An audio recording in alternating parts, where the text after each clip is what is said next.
Madame, Monsieur les journalistes, bonjour à tous et merci donc d'être à ce rendez-vous du point de presse du gouvernement. Nous avons deux sujets essentiels à l'ordre du jour de cet exercice de redevabilité de la gouvernance publique. Il s'agit de la gestion des PDI, les personnes déplacées internes. Et deuxième point à l'ordre du jour de cette conférence de presse, il s'agit de la mise en place des bureaux BCA, entendu bureau de compétences et d'accompagnement. Alors, vous êtes tous témoins de la guerre que nous menons aujourd'hui contre le terrorisme. Vous vivez tous cette guerre-là qui a jeté sur les chemins d'un exil interne des centaines de milliers de nos compatriotes avec tous les problèmes humanitaires que cela a engendré. Et bien entendu, ces problèmes sont pris à bras le corps par le gouvernement de transition et nous sommes aujourd'hui avec le ministre de la solidarité, de l'action humanitaire, de la réconciliation nationale du genre et de la famille, Madame Nandi Somé Diallo, qui viendra donc vous donner de plus grandes explications sur la gestion de ces PDI. Vous avez dû sans doute également le relever dans l'actualité de la semaine dernière.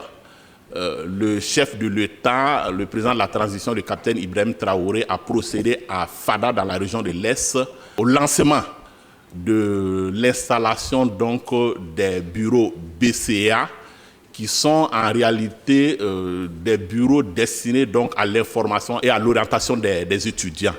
Et nous sommes avec le ministre des Sports, de la Jeunesse et de l'Emploi, Dr Boubacar Savadogo, qui est avec nous et qui viendra donner de plus amples informations sur donc, cette initiative donc, du chef de l'État qui a été lancée à Fada. Nous allons également prendre des questions d'actualité avec le ministre porte-parole du gouvernement, M. Jean-Emmanuel Ouedraogo. Il est peut-être utile de préciser que les questions d'actualité réfèrent à la gouvernance, on va dire peut-être civile donc, de l'État, parce que les questions relatives donc, à la défense du territoire national et bien entendu les questions relatives donc, aux opérations militaires sur le terrain ne sont pas concernées, étant entendu que ces questions font déjà l'objet d'une prise en charge par les services de communication des armées. Pour votre gouvernement, vous avez dû voir déjà donc, le dernier bulletin donc, sur les opérations de sécurisation du territoire qui a été publié hier par la direction donc, de communication des armées. En tout cas, merci à tous pour votre présence. Mesdames et messieurs les journalistes, bonjour. Évoquer la question de la gestion des personnes déplacées internes au Burkina aujourd'hui nous amène d'abord à reconnaître et à saluer la résilience de ces nombreux hommes, femmes et enfants qui, après avoir perdu leurs parents proches, leurs biens, leurs moyens de subsistance et après avoir subi des exactions et humiliations de toutes sortes infligées par les groupes armés terroristes, se mettent progressivement à se reconstruire une nouvelle vie. C'est le lieu pour moi de leur rendre un vibrant hommage. Mesdames et messieurs les journalistes, je voudrais que vous sachiez que le gouvernement de la transition est soucieux de la situation d'ensemble du pays et très sensible à la situation très difficile de nos frères et sœurs déplacés internes et des communautés hôtes qui les accueillent. C'est pourquoi plusieurs actions ont été entreprises pour les soutenir, les soulager et les accompagner. Alors, qu'en est-il de la prise en charge des personnes déplacées internes? La prise en charge des personnes déplacées internes s'entend un ensemble d'actions entreprises à différentes étapes du déplacement pour assurer l'assistance, le retour, la réintégration ou l'intégration locale de la personne déplacée. Parmi ces actions, nous pouvons citer, premièrement, la prise en charge d'urgence en alimentation, en abri, en articles essentiels ménagers, en eau potable, en soins de santé pour les personnes déplacées internes nouvellement accueillies. C'est vrai que dans le cadre de la prise en charge des PDI, nous avons privilégié le relogement par les familles d'accueil, mais avec la saison des pluies qui s'annonce, cela nécessite le renforcement des capacités des familles en tente et à ce sujet, nous sommes dans la dynamique d'une acquisition urgente de tentes car le besoin est énorme à l'heure actuelle. Deuxièmement, le renforcement de l'assistance humanitaire par l'accroissement et la régularité des ravitaillements en vivres, en équipements divers et en produits nutritionnels dans les zones fragiles. À titre illustratif, 21 494 tonnes de vivres ont été livrées par voie aérienne et terrestre aux populations de plusieurs localités. Troisièmement, la préparation au relèvement qui s'opère à travers l'appui à la mise en œuvre d'activités génératrices de revenus, la formation professionnelle, l'accompagnement des PDI à la culture de contre-saison sur des superficies aménagées et sécurisées, la vulgarisation de la culture hors sol. Quatrièmement, le relèvement qui s'effectue à travers la reconstitution des moyens d'existence, l'appui en intrants agricoles, la réhabilitation des infrastructures et la relance économique. Enfin, l'apport de réconfort moral, de soutien et d'expression de solidarité du gouvernement à l'endroit des personnes déplacées internes et des communautés hôtes à travers des sorties sur le terrain. En effet, les différentes sorties des délégations gouvernementales que j'ai eu l'honneur de conduire dans les différentes régions de notre pays auprès de ces personnes déplacées internes m'ont permis de toucher du doigt les dures réalités que celles-ci vivent au quotidien et bien sûr de connaître leurs besoins prioritaires et de faire les réajustements utiles. Quant à la gestion des retours des PDI, on pourrait dire que maintenant, avec la reconquête progressive du territoire par nos forces de défense et de sécurité et nos braves volontaires pour la défense de la patrie, la nouvelle dynamique, c'est le retour de nos frères et sœurs déplacés dans leur localité qui est à l'ordre du jour. Ainsi, nous avons engagé des actions de collecte et de gestion des informations sur les retours pour non seulement permettre la mise en œuvre des activités de prélèvement et de relèvement prévues, mais aussi pour faciliter les analyses croisées sur les effectifs des PDI publiés périodiquement. À la date du 23 mai 2023, ce système de décompte a permis d'enregistrer 20 457 ménages retournés, soit 125 227 personnes. Mais je tiens à préciser que ces chiffres ne sont pas exhaustifs, car il y a beaucoup de retours et de réinstallations qui sont en train d'être documentés au fur et à mesure par les équipes multisectorielles au niveau des régions. En termes de dispositions de prise en charge dans le cadre de la mise en œuvre du processus de retour, nous pouvons citer entre autres l'envoi de lettres circulaires à tous les gouverneurs dans laquelle ils sont invités à encadrer et accompagner le processus, à procéder à la collecte systématique des données sur les personnes retournées et à organiser et faciliter le retour des services de l'État dans les zones de retour et faciliter l'accès des personnes retournées aux services sociaux de base. Nous avions également effectué l'élaboration et la mise à disposition des autorités régionales un formulaire de collecte de données sur les retours. Et il y a eu également la définition d'une stratégie de collecte électronique des données avec l'ensemble des acteurs concernés et enfin l'évaluation des besoins multisectoriels dans une région pilote. En effet, au niveau des mesures qui sont prises pour accompagner les personnes déplacées internes retournées et faciliter leur réintégration dans une vie normale, le gouvernement a conduit une première évaluation multisectorielle des besoins des PDI retournés dans certaines localités de retour. Cette évaluation se poursuivra dans toutes les zones et l'objectif est de faire le point des besoins urgents en terres cultivables, les besoins en intrants agricoles, l'état des lieux des infrastructures éducatives et de santé ainsi que des points d'eau. À court terme, il est envisagé le retour de l'administration, le soutien en vivres et en matériel essentiel, l'appui en intrants agricoles pour booster la production agricole, l'appui à la reconstitution des moyens d'existence, l'appui à la reconstitution du cheptel, la réhabilitation des points d'eau, la réhabilitation des infrastructures éducatives et sanitaires, en somme, le retour à une vie normale, paisible dans toutes les contrées de notre pays. Voilà, mesdames et messieurs les journalistes, ce que je peux vous dire sur ces échanges portant sur la gestion des personnes déplacées internes. Tout en vous remerciant pour votre attention soutenue, je me mets à votre disposition pour apporter des réponses à vos éventuelles questions. Je vous remercie. Chers journalistes, bonjour. le 26 mai dernier, le président de la transition, chef de l'État, a procédé au lancement de l'installation des bureaux de l'Agence pour l'emploi, ANPE, au sein des universités publiques du Burkina Faso. Ces bureaux de l'Agence nationale pour l'emploi vont s'occuper de faire les bilans de compétences et aussi assurer l'accompagnement des étudiants vers l'orientation et l'insertion dans le monde du travail.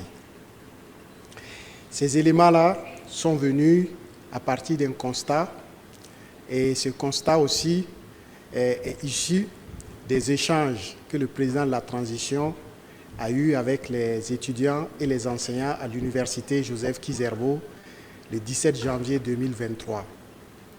Lors de ces échanges, le président avait souhaité, et il m'avait instruit, de mettre en place un dispositif qui va permettre d'évaluer les étudiants et de les réorienter afin qu'ils puissent apprendre des métiers et qu'ils puissent s'insérer dignement et rapidement dans le monde du travail.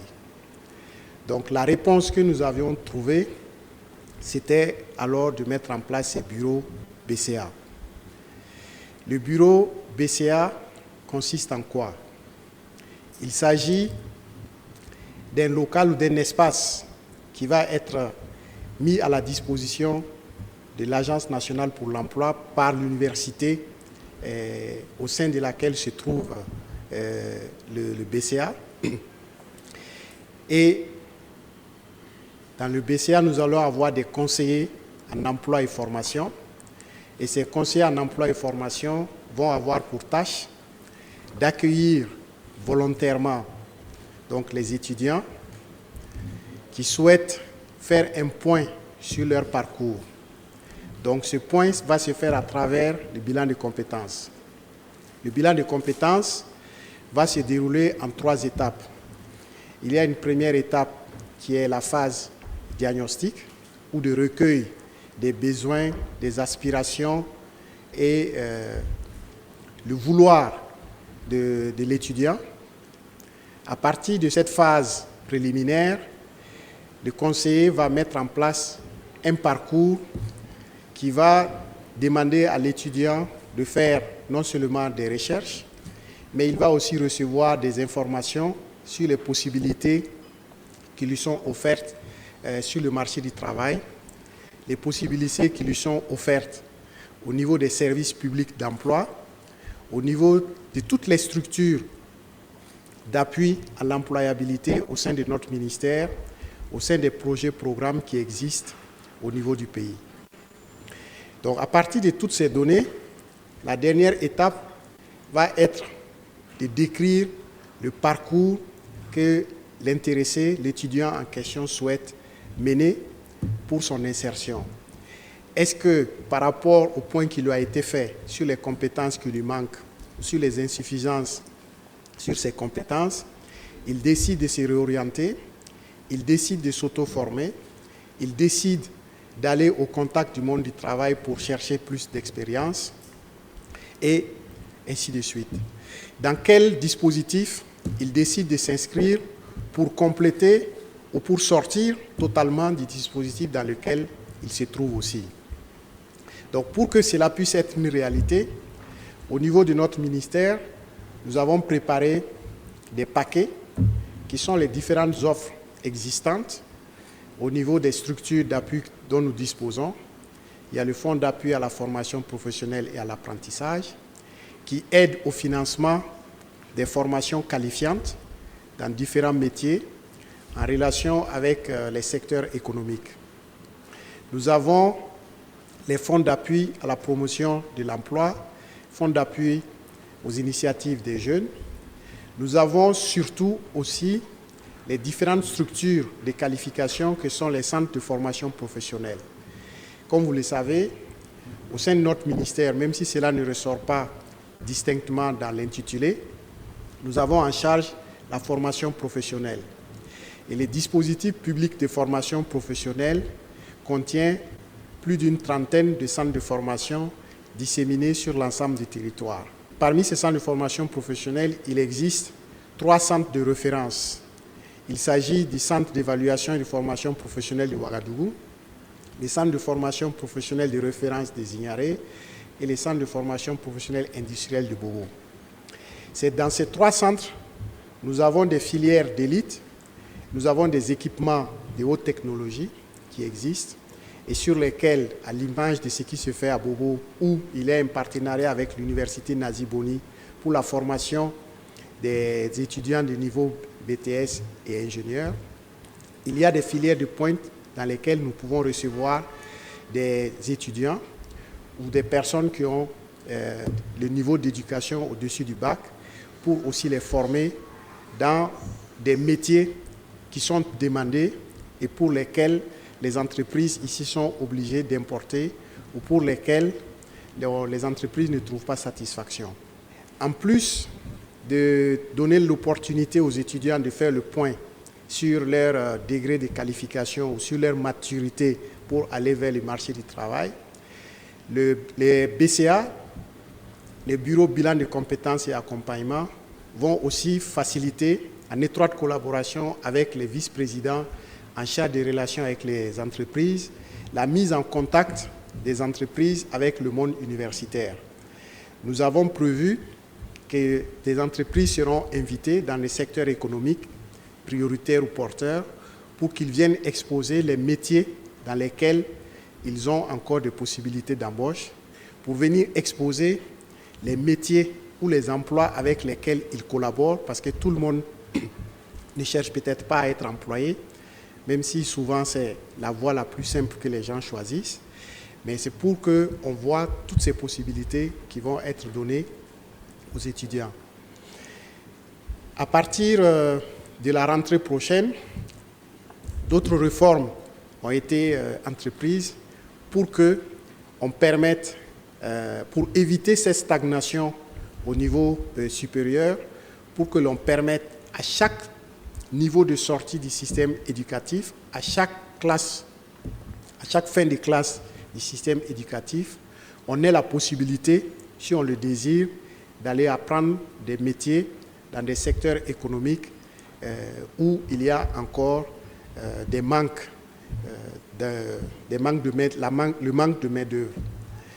Donc voici un peu résumé l'idée de ces bureaux de l'ANPE au sein des universités. Nous avions souhaité une phase pilote, mais la pression était telle qu'on a été obligé d'aller directement sur l'ensemble des 14 universités publiques. Et à ces 14 universités publiques, il y aura aussi des missions de l'Agence nationale pour l'emploi à travers ses conseillers en emploi qui vont séjourner dans les instituts et universités privées pour offrir ces services aux étudiants qui sont dans ces structures. Donc, le lancement a eu lieu à FADA. Donc, le bureau de FADA va devenir le premier fonctionnel. Il y a donc des discussions qui ont déjà eu lieu à Ouagadougou avec l'université Joseph Kizerbo, qui a déjà proposé l'espace et qui l'a même équipé. Donc l'ANPE va démarrer bientôt. Il y a aussi les échanges qui ont eu lieu avec l'université Thomas Sankara, qui a aussi proposé l'espace. Il y a eu des échanges déjà avec l'université Norbert Zongo de Koudougou.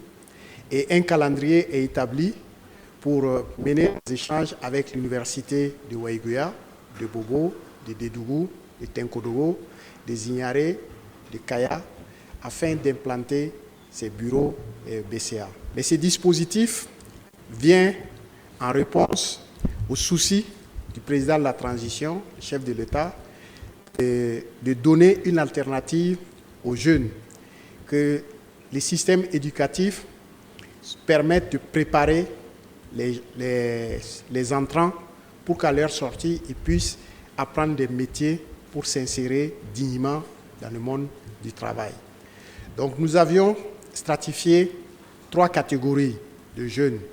Nous avons ceux qui sont qualifiés d'une manière ou d'une autre, donc dont ceux qui ont fait des études universitaires. Et pour cela, on a vu que la majorité de ces étudiants, quand ils finissent leur filière, ils sont engagés dans le monde du travail dans des activités qui n'ont rien à voir avec leur domaine de qualification. Donc, ce qu'il faut faire, c'est d'aller vers eux et de les aider à s'orienter mieux, de les aider à se préparer mieux pour qu'à la fin de leur cycle, ils aient moins de problèmes ou qu'ils soient mieux préparés pour s'insérer dans le monde du travail. La deuxième catégorie, ce sont ceux qui sont moins qualifiés. Et pour cela, nous sommes en train de faire une autre réforme qui va rentrer en vigueur à partir de la rentrée prochaine pour leur permettre de choisir des voies de qualification au métier. Et la troisième catégorie, ce sont les jeunes en milieu rural. Donc, en milieu rural, la déconcentration du service public pour l'appui aux jeunes n'arrive pas jusqu'aux communes rurales. Donc, c'est ce que nous avons aussi lancé hier à la sortie du Conseil des ministres. Il s'agit de l'initiative sur le référent opportunité insertion qui va être mise en place dans les 302 communes du Burkina Faso. Donc, chers journalistes, voici en résumé les éléments que je voulais vous donner concernant la réponse que nous avons trouvée aux échanges que le président de la transition a eu le 17 janvier 2023 avec les mondes universitaires à l'université Joseph Kizerbo. C'est sa concrétisation. Je vous remercie. Bourema Kindo, le pays, lors de son discours sur la situation de la nation, le Premier ministre a indiqué qu'environ 125 000 personnes déplacées internes sont retournées chez elles. D'aucuns mettent en doute, bien évidemment, ces chiffres. Que pouvez leur dire davantage pour les rassurer sur la pertinence de ce chiffre? La deuxième question s'adresse au ministre des Sports. Alors, monsieur le ministre, au Burkina, rarement nous avons des statistiques sur la question de l'emploi. Est-ce qu'aujourd'hui, vous avez envie de faire des réformes pour permettre à la NPE d'être plus dynamique afin de répondre aux soucis de création d'emplois et de production de données sur les emplois? Merci. Tabari Rodrigue du Quotidien. Pourquoi aujourd'hui ne pas trouver un mécanisme vraiment pour mieux encadrer le secteur privé afin que ceux qui finissent l'université et qui intègrent ces secteurs-là puissent vraiment s'en sortir au mieux que de vouloir développer des initiatives qui, à la longue, ne pourront pas être productives. Karim Bitienga, de la télévision du Burkina. J'ai deux questions adressées au ministre en charge de l'action humanitaire. La première, c'est de savoir combien la prise en charge, la gestion des personnes déplacées internes coûte à l'État en termes donc d'argent. On sait également que dans la gestion de ces personnes déplacées internes, il y a des partenaires qui interviennent dans le même domaine. Aujourd'hui, quelle est la collaboration entre votre département et ces partenaires-là? Marc Dikoudro, je suis de la radio-télévision éducative du ministère de l'Éducation nationale. J'ai une question à Madame le ministre. C'est par rapport à l'intégration de la population des PDI dans leur localité. Est-ce qu'on a songé aux parties psychologiques? Parce qu'on a entendu que ce n'est pas évident que certaines personnes puissent vraiment repartir dans leur lieu parce qu'ils ont eu du traumatisme avant de bouger. Est-ce que l'État a prévu des sociologues ou des psychologues pour leur permettre véritablement de repartir et de vivre dans la paix?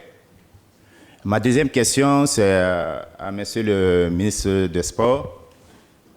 Bon, je voulais savoir en combien de temps va durer ce processus-là. Et aussi, quel lien, parce qu'on voit qu'il y a les programmes, les curricula et autres, de la fonction publique et autres qui sont là. Quelle est la relation que vous avez entre ces ministères que vous avez, parce qu'eux aussi, ils travaillent pour cela.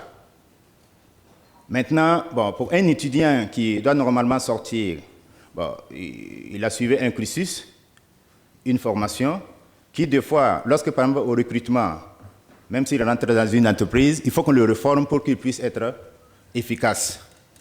Alors, qu'est-ce que vous en dites? Je vous remercie. Il y aurait des éditions citoyens. Ma question s'adresse au ministre en charge des sports. J'ai cru entendre que le ministre dit qu'ils n'ont pas eu de phase pilote par rapport au mécanisme. Est-ce que le fait qu'il n'y ait pas eu de phase pilote, même si tout urge, est-ce que les risques d'échec ne sont pas très élevés? Eliman Nikiema de Impact TV. Ma question s'adresse à Monsieur le ministre des Sports.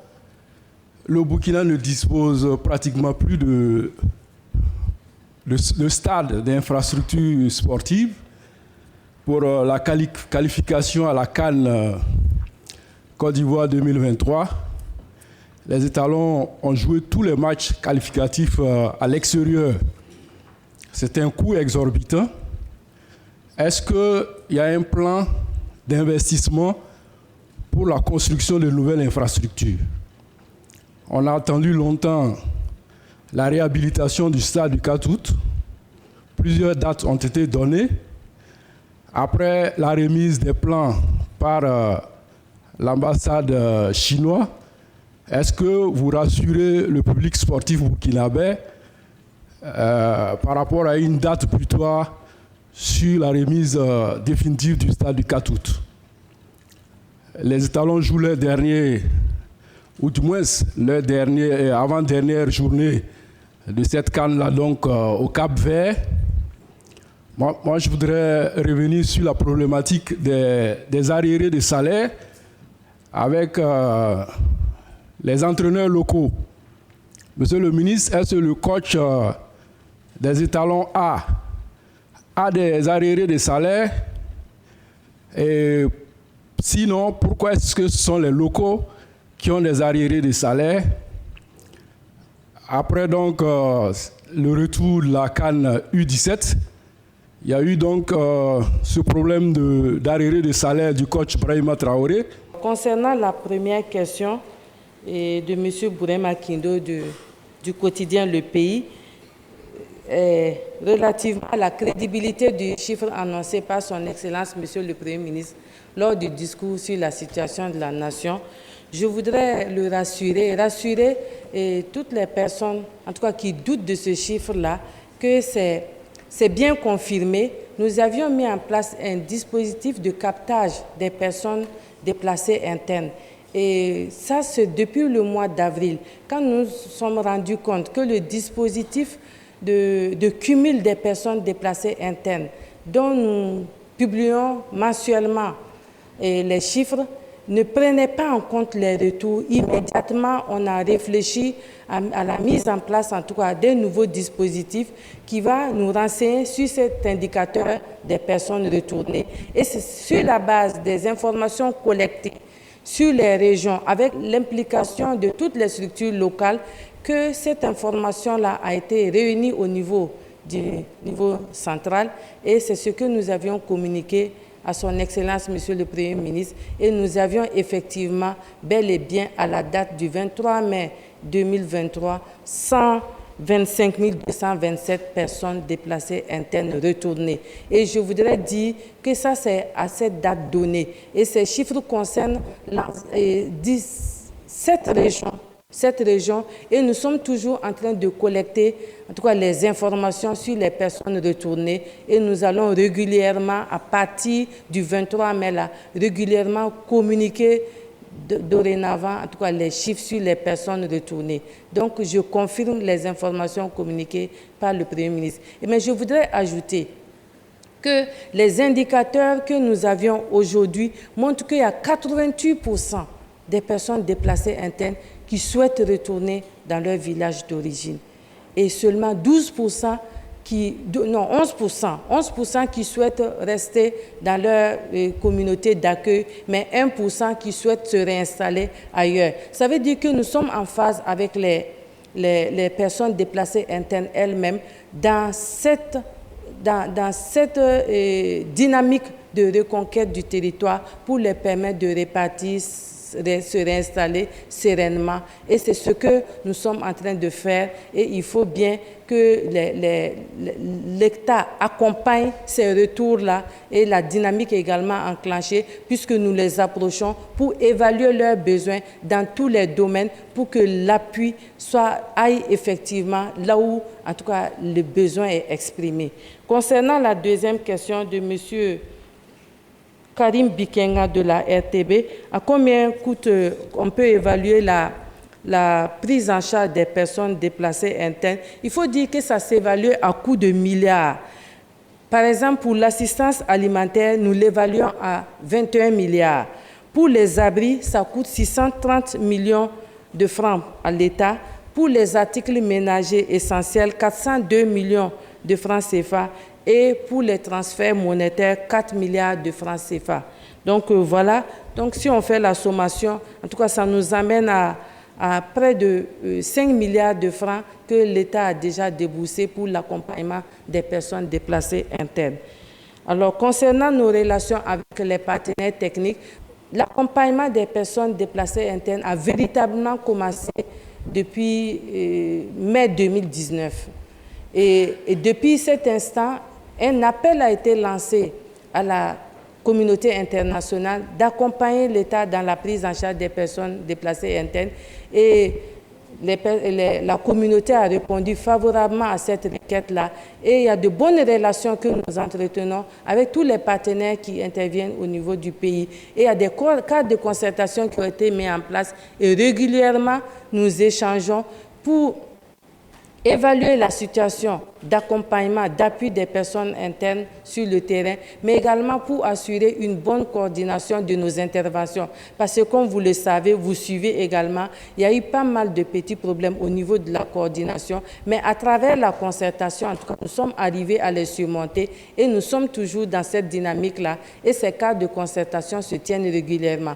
D'une part, avec nous-mêmes, tous les acteurs impliqués dans la prise en charge humanitaire, mais de l'autre côté également, les partenaires avec les forces de défense et de sécurité. Il y a une coordination militaire, en tout cas qui est mise en place et qui fonctionne également régulièrement pour qu'on puisse, de façon harmonisée, répondre à la crise humanitaire qui secoue notre pays actuellement. Concernant l'intégration et surtout l'accompagnement des PDI en termes de prise en charge psychologique. Bon, c'est une réalité et tous les chocs que ces personnes-là subissent entraînent des traumatismes, les causes des traumatismes, mais depuis l'enregistrement des personnes déplacées internes et dans les sites ou bien dans les familles d'accueil, on les accompagne déjà à travers les services techniques et en collaboration avec le ministère en charge de la santé et d'autres partenaires qui interviennent dans ce domaine-là pour leur accompagnement parce que c'est une réalité, que ce soit même du côté des agents de l'État, mais également du côté des personnes déplacées internes. L'accompagnement est là. Quand vous parlez concernant leur retour, c'est que les ressentis de certaines personnes qui ne voudraient pas repartir là où ils ont subi des chocs, mais ça se corrige et ça se soigne. Et dès qu'ils sont pris en charge, ils reviennent petit à petit à elles-mêmes. Et donc, je me dis que ça ne se pose pas de problème. Mais de toute façon, c'est pour vous dire que le dispositif est là et l'accompagnement peut se poursuivre auprès de toute personne dont toujours le besoin se fait sentir. Et comme je vous l'ai dit au début, il y a 88% des personnes déplacées internes qui souhaitent repartir dans leur village d'origine. Donc, ça veut dire que nous sommes dans la même dynamique et nous n'allons pas obliger quelqu'un qui n'est pas encore dans des bonnes conditions physiques de retourner dans une localité où il a enregistré de mauvais souvenirs, de l'obliger à y aller. Et tout se fait progressivement. En ce qui concerne les statistiques sur l'emploi, et aussi la réforme de l'Agence nationale pour l'emploi. Il y a déjà eu une réforme de l'Agence nationale pour l'emploi qui a permis la création de l'Agence nationale de la formation professionnelle ANFPE. Avant, l'ANPE comportait en son sein des centres de formation professionnelle et avait un autre volet qui était l'intermédiation sur le marché du travail. Donc, avec cette séparation des centres de formation, l'ANPE s'est reconcentrée sur l'intermédiation sur le marché du travail et l'appui à l'entrepreneuriat. Les statistiques de l'emploi relèvent d'une part de l'ANPE, mais surtout, d'autre part, de l'Observatoire national de l'emploi et de la formation.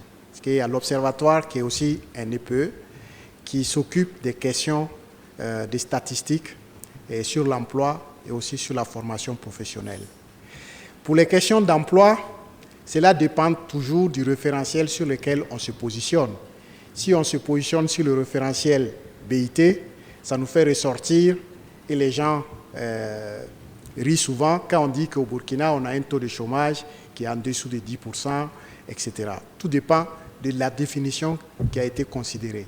Mais si on regarde globalement, tout le monde le sait, la question de l'emploi des jeunes est cruciale. Et ces statistiques montrent aussi très nettement que le taux global de chômage qui est donné, quand on prend celui des diplômés, le taux explose. Il est beaucoup plus important que la moyenne. Donc ça montre que plus on est diplômé, moins on a des chances d'avoir de l'emploi. Ce qui ne devrait pas être le cas. Mais les diagnostics montrent alors que les filières dans lesquelles on se forme, ce sont ces filières qui sont totalement en inadéquation avec les besoins du monde du travail. Donc, l'idée de mettre les bureaux bilan de compétences et accompagnement, c'est ça. C'est qu'au lieu que la personne perde 3 ans, 4 ans, 5 ans ou même plus et se dise « j'ai maintenant un diplôme » et se retrouve sur le carreau ou doit recommencer à zéro, c'est d'anticiper cela pour que non seulement il soit conscient de ce qui l'attend s'il prend ce parcours, ce qui lui permet de se réorienter, ou ce qui lui permet de compléter ce qu'il est en train de faire, si c'est un choix, de le compléter pour être plus compétitif à la fin de son parcours. Donc les statistiques de l'emploi aussi, pour les avoir, il faut que les gens puissent s'inscrire. Quand on n'est pas inscrit comme demandeur d'emploi, l'ANPE ne peut pas vous sortir des statistiques. Et aujourd'hui, qu'est-ce que l'on constate? L'ANPE est déconcentrée au niveau régional. Ça veut dire que pour toute la région du centre, toute personne qui désire avoir de l'information sur l'emploi est obligée de se déplacer dans les bureaux de l'ANPE à la cité en 3. Rien que Ouagadougou, ça montre que cela n'est pas efficace. Donc la réforme que nous faisons, c'est que l'ANPE aille vers ceux qui ont besoin de ces services. Donc c'est pour ça qu'on installe les bureaux, on déconcentre encore l'ANPE dans les universités, pour que ceux qui sont là-bas, qui sont en cours d'études, qui vont terminer leur parcours, soient capables de venir s'inscrire pour savoir, voilà, je cherche de l'emploi dans tel domaine, ou je suis en train de me préparer dans tel domaine, ça c'est un premier point, que l'ANPE puisse leur donner aussi l'information au jour le jour, voilà les besoins qui sont exprimés en termes d'emploi, et l'autre volet que l'ANPE assure, qui est l'entrepreneuriat, qu'ils puissent aussi les préparer, puisque les universités ont elles-mêmes intégré ce volet en ayant des vice-présidents en charge des relations avec les entreprises et qui font des efforts sur l'entrepreneuriat. Donc, c'est d'amener les services publics auprès des usagers. Ça, c'est une première innovation que l'on fait. Les BCA vont aussi permettre qu'on ait des statistiques assez fiables. On a des statistiques lorsque les personnes répondent aux questions, ou lorsque les gens partent vers l'information ou donnent l'information. Combien de temps va durer le processus? Alors, j'ai tendance souvent à expliquer à mes collaborateurs au tout début, je pense que maintenant ça commence à être intégré, qu'il ne s'agit pas d'un projet. Ce n'est pas un projet, parce qu'un projet a une durée de vie.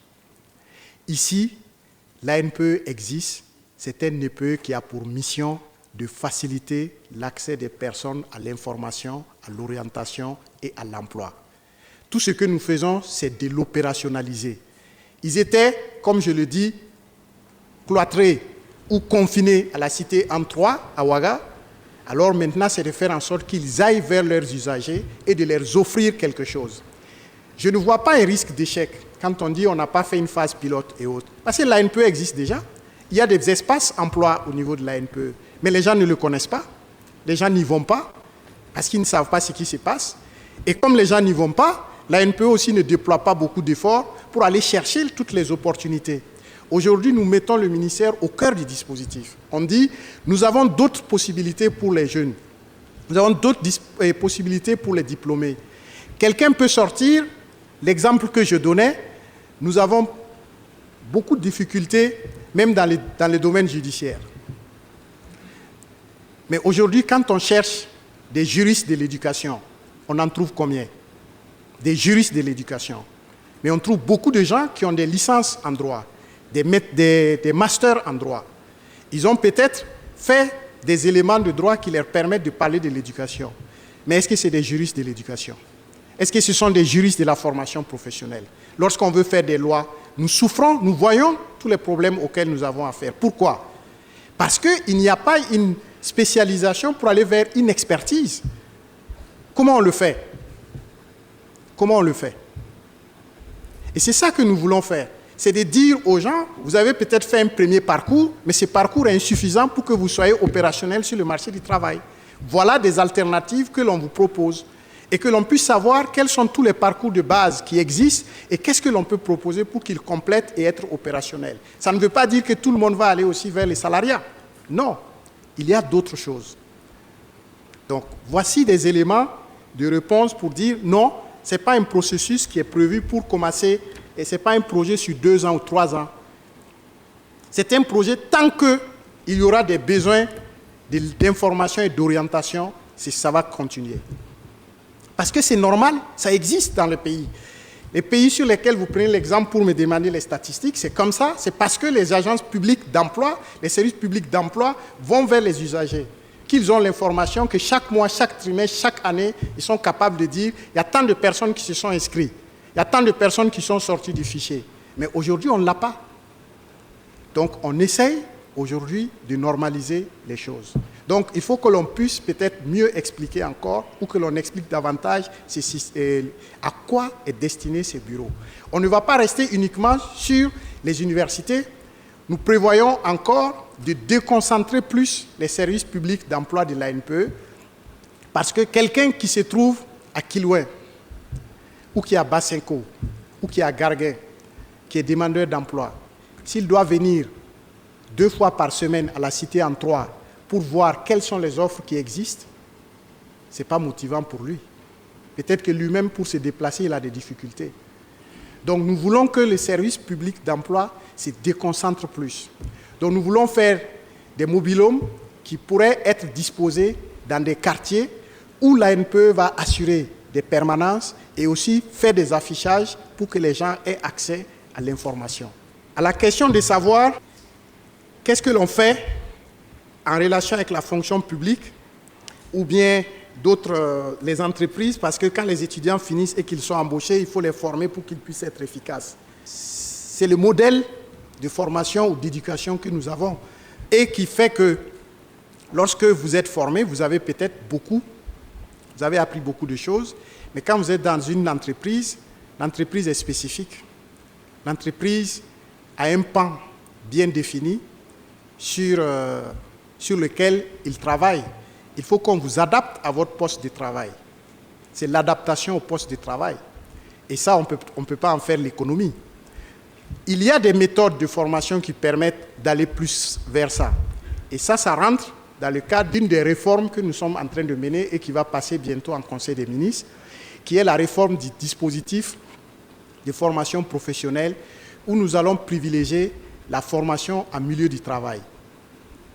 La formation en milieu du travail, c'est ça qui va faire en sorte que la personne soit formée sur son poste de travail. Et en ce moment, s'il occupe le poste de travail dans l'entreprise dans laquelle elle a été formée ou dans une autre entreprise, la personne est déjà adaptée à ce poste de travail. Pour les stades, est-ce qu'il existe un plan d'investissement? Oui. Il y a 2 projets que nous avons proposés parmi les programmes prioritaires de la transition.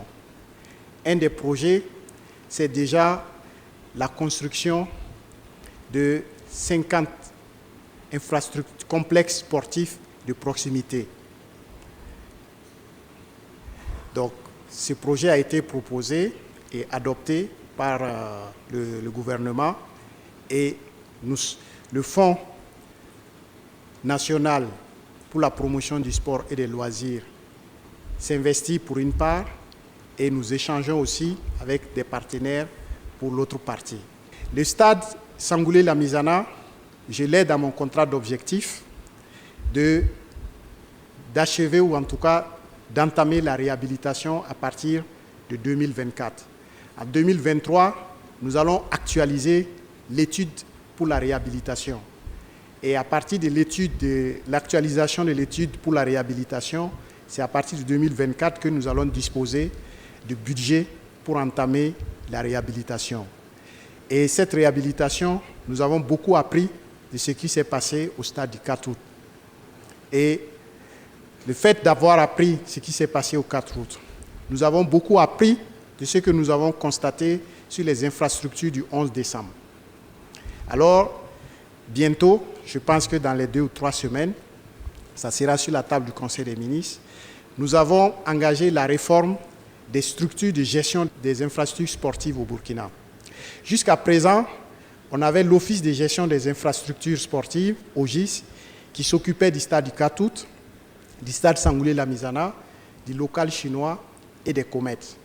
On avait l'Office de gestion du Palais des Sports Ouaga 2000, qui ne s'occupait que du Palais des Sports Ouaga 2000. On avait un secrétariat technique aux infrastructures sportives qui était chargé de faire le suivi des infrastructures, les réalisations.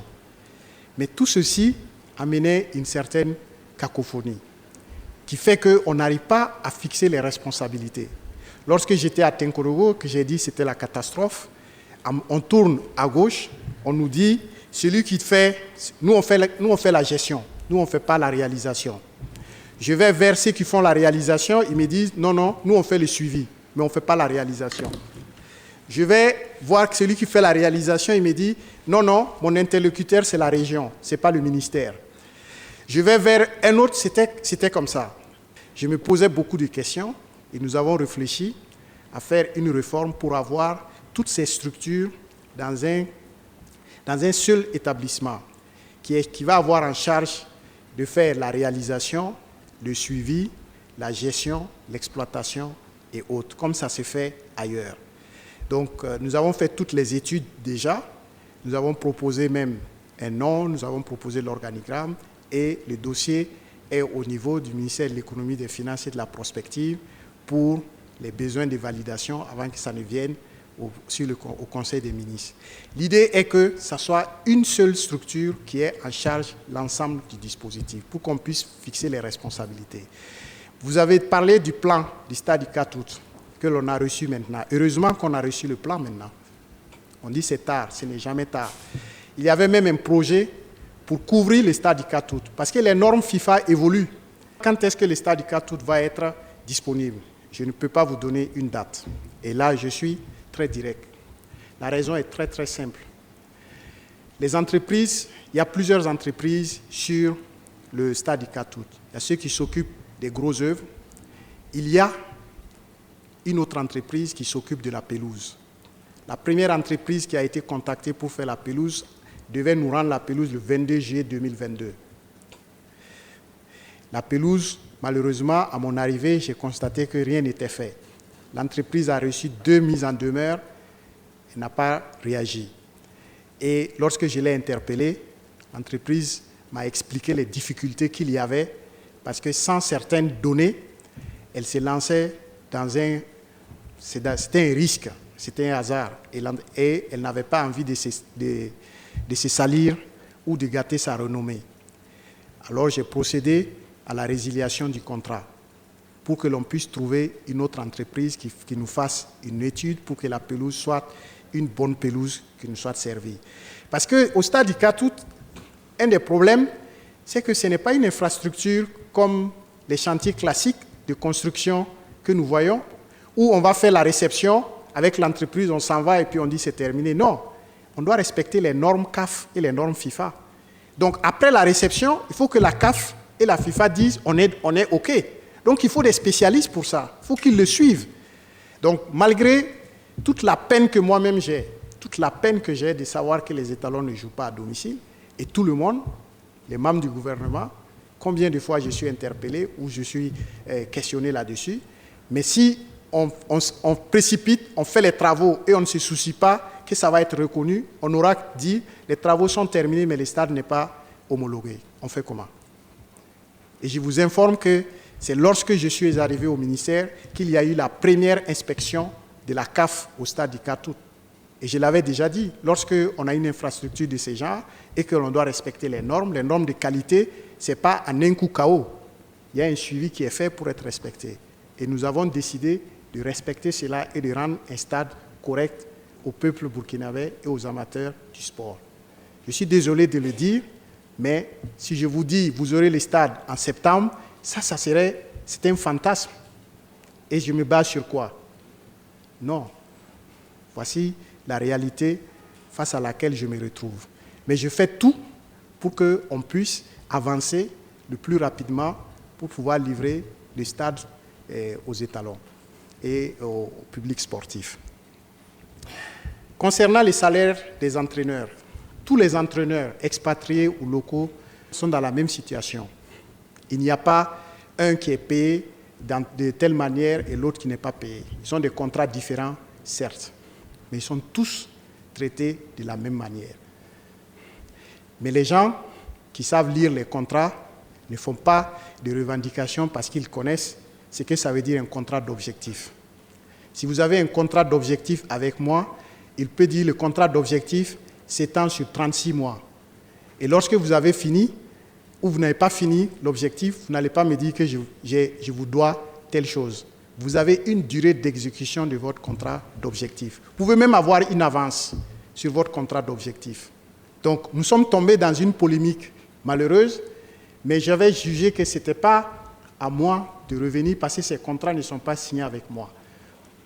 Le ministère, certes, fait une subvention à la fédération, mais pour ce cas d'espèce, la fédération n'a reçu aucun copec et qu'elle n'a pas versé aux entraîneurs. Pour le cas des U17, lorsque je suis arrivé au ministère, j'ai demandé qu'on me fasse la liste de toutes les compétitions sur lesquelles nos équipes étaient engagées, toutes disciplines confondues. Et quand j'ai vu que les étalons U17 devaient aller à la CAN, j'ai échangé avec les différents acteurs. On ne doit pas aller à la CAN pour faire de la figuration. Parce que si c'est juste faire une semaine en Algérie et rentrer, c'est mieux qu'on utilise cet argent pour faire autre chose. Il faut que l'on ait une bonne préparation. Et tout le monde a été unanime en disant oui, voilà l'état dans lequel se trouvent les entraîneurs, voilà ce que l'on cherche pour que l'on puisse avancer. Nous avons investi dans leur préparation, en toute entente avec tout le monde. Et ils sont conscients de ça, parce qu'ils ont un contrat, leur contrat d'objectif, c'était jusqu'à la fin de la CAN des U17. Ils sont arrivés vendredi, nous avions même rendez-vous le mardi, et ils savaient ce qu'il y avait. Aujourd'hui, je n'ai pas de contrat d'objectif avec eux sur le mondial, ni la fédération d'ailleurs. Donc ça aussi, ça devrait être discuté pour la suite. Donc on éponge un cycle et on continue un autre.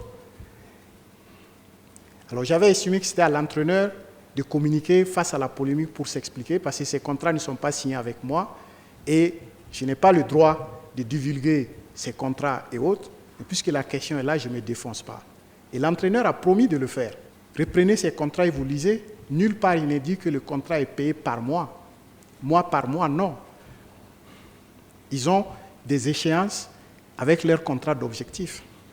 Et l'entraîneur, il le confirmera ou pas, il répondait à cette question et en précisant que c'est 11 mois qui doivent être pris ou qui sont pris pour son contrat d'objectif en cours. L'entraîneur des étalons est dans la même situation, avec plusieurs mois qu'il a travaillé, mais il sait quand est-ce qu'on va le payer. Et je veux profiter de ce micro pour rassurer encore, comme je l'ai fait, l'entraîneur des U17 pour lui dire non, un contrat d'objectif c'est terminé, il a fait du très bon boulot, nous voulons continuer avec lui. Il n'y a pas besoin qu'il soit fragile ou qu'il se fragilise ou qu'il cherche quoi que ce soit. Nous lui faisons confiance pour aller au mondial. Et ces négociations vont encore avoir lieu. Il peut vous le témoigner. Il n'a jamais eu des primes aussi élevées comme ce que nous avons fait, malgré toute la difficulté que nous connaissons. Il n'y a aucune raison, en tout cas, que nous, on demande qu'on se sépare de lui ou quoi que ce soit. Il n'y a pas, et ils le savent. Et je les ai toujours soutenus par tous les moyens. Bourema Kindo, le pays. D'aucuns affirment qu'Ansaroul al-Islam a arrêté ses activités au Burkina. Qu'en est-il exactement? Ansaroul al-Islam, comme vous, nous avons vu circuler l'information également. Si vous avez bien suivi, ce n'est pas une information qui a été diffusée par des canaux officiels. Je ne pense pas qu'un seul média officiel l'ait également diffusé ou ait en tout cas donné suite à la diffusion de cette information. Donc, je ne peux pas vous donner une quelconque information concernant cette information, ni pour la confirmer, ni pour la démentir. Il y a également une action de communication des groupes armés terroristes que nous voyons, qui se diffusent également sur les mêmes plateformes sur lesquelles nous sommes. Mais il y a des gens, comme je dis, qui sont leurs relais sur ces plateformes-là et qui semblent prendre plaisir quand on dit que le pays a subi des attaques, qu'on a subi des pertes, que ce soit au sein des forces de défense et de sécurité ou que ce soit au sein des civils. Donc, si vous vous plaisez à relayer ces informations, je ne vais pas vous qualifier d'apatride, mais je dirais tout simplement que vous n'aimez pas votre pays. Maintenant, si ne pas aimer son pays, c'est ça être apatride, ben, je laisse à chacun la responsabilité donc, de faire la relation. Mais comme je dis, aujourd'hui, nous sommes dans une situation où il faut que l'ensemble des citoyens dans leur ensemble se mettent debout pour soutenir comme un seul homme l'action de reconquête de notre territoire. Parce que cette reconquête du territoire national, c'est l'option du salut pour nous tous individuellement pris, mais aussi collectivement. Et aujourd'hui, que quelqu'un puisse s'ériger en obstacle à cette dynamique de reconquête de notre territoire, je pense que, comme j'ai dit, il n'aime pas son pays. Et le président de la transition l'a toujours dit. Nous ne sommes pas à la recherche de laudateurs. Je ne cherche pas des citoyens voilà, qui vont chanter les louanges du gouvernement, chanter les louanges voilà, des dirigeants aujourd'hui. Ce n'est pas ça, ce n'est pas de ça dont il s'agit. Mais aujourd'hui, que tout le monde s'inscrive dans la dynamique de renforcer véritablement le moral, mais aussi l'engagement de nos unités combattantes sur le terrain. C'est de ça qu'il s'agit. Beaucoup le font très bien aujourd'hui, que ce soit dans la presse, dans la société civile, et partout, on le voit tous les jours, ça c'est encouragé. Les forces de défense et de sécurité elles-mêmes le disent, quand elles traversent une localité et que les citoyens se mettent debout, rien qu'à travers des gestes, des signes pour leur dire « nous sommes solidaires avec vous ». C'est la meilleure motivation, c'est la première motivation. Parce que quand ils vont jusqu'au sacrifice suprême, c'est pour que les journalistes puissent faire leur activité, c'est pour que les commerçants puissent exercer leurs activités, c'est pour que tous les corps de métier puissent exercer leur activité. Donc c'est pour cela que nous disons que de la même manière qu'ils se sacrifient pour le pays, c'est de la même manière que nous devons nous mettre tous ensemble derrière eux et surmonter toutes les formes de clivage pour au moins, dans cette dynamique-là, parler d'une seule et même voix, derrière nos forces de défense et de sécurité, derrière nos VDP. Je voudrais commencer par vous dire merci pour votre participation à ce point de presse du gouvernement qui s'est focalisé donc sur des questions essentielles. Et je vous donne rendez-vous certainement dans 2 semaines pour un autre point de presse du gouvernement. Merci beaucoup.